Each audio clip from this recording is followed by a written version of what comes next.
Le mode dégradé en EHPAD, voilà un terme qu'on entend beaucoup en ce moment et qui fait un peu peur, hein. Ça sonne comme le chaos, la panique, mais est-ce que c'est vraiment ça?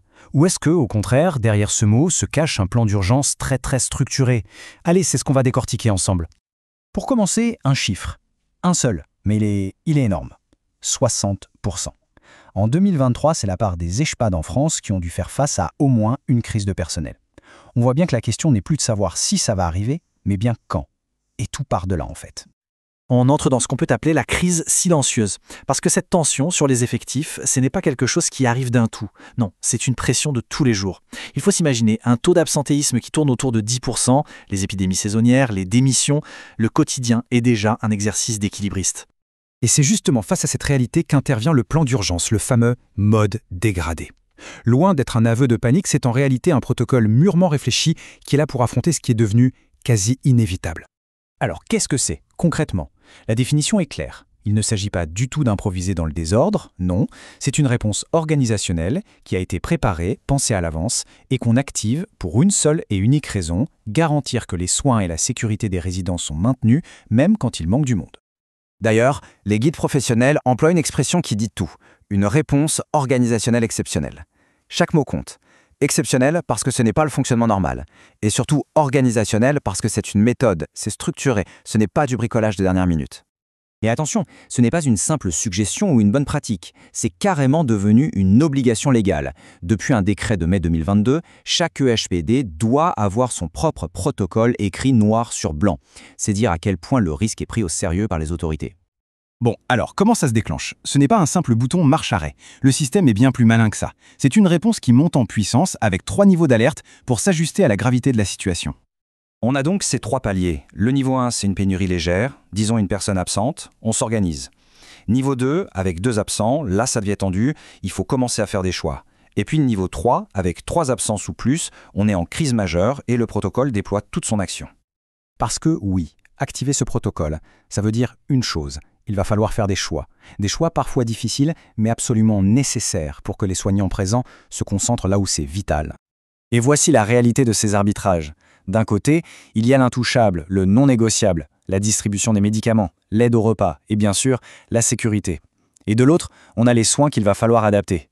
Par exemple, une toilette complète au lit, qui demande du temps, pourra être remplacée par une toilette au lavabo pour gagner de précieuses minutes et s'assurer que tout le monde reçoit l'essentiel.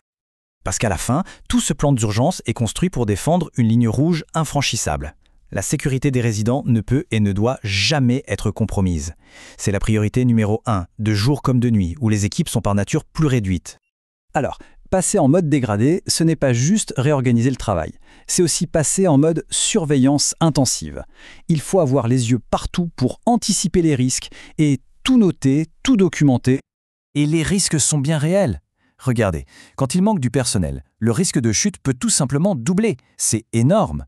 Le protocole est là précisément pour avoir ce risque en tête et mettre en place des actions pour l'éviter. Mais il n'y a pas que les chutes. Les équipes sont en alerte sur plein d'autres indicateurs. L'apparition d'escarres, le risque que les résidents ne boivent pas assez, l'augmentation des troubles du comportement et même les plaintes des familles. Tout est un signal qui permet de mesurer la température de la situation.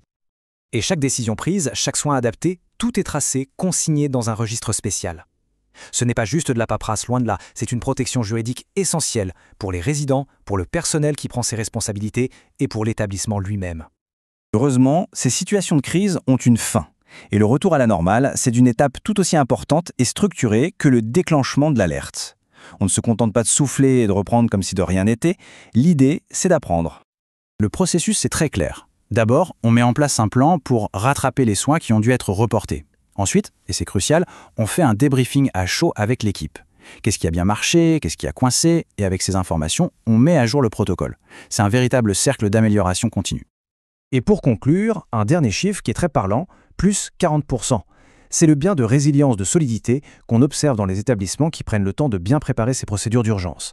C'est la preuve finalement que ce mode dégradé, loin d'être un symptôme de faiblesse, est en fait un outil de prévoyance et de professionnalisme. On l'a vu, ce plan est une réponse nécessaire à un problème urgent. Mais ça nous amène forcément à une question plus large, plus fondamentale. Cette gestion de crise, aussi bien faite soit-elle, peut-elle être la seule réponse?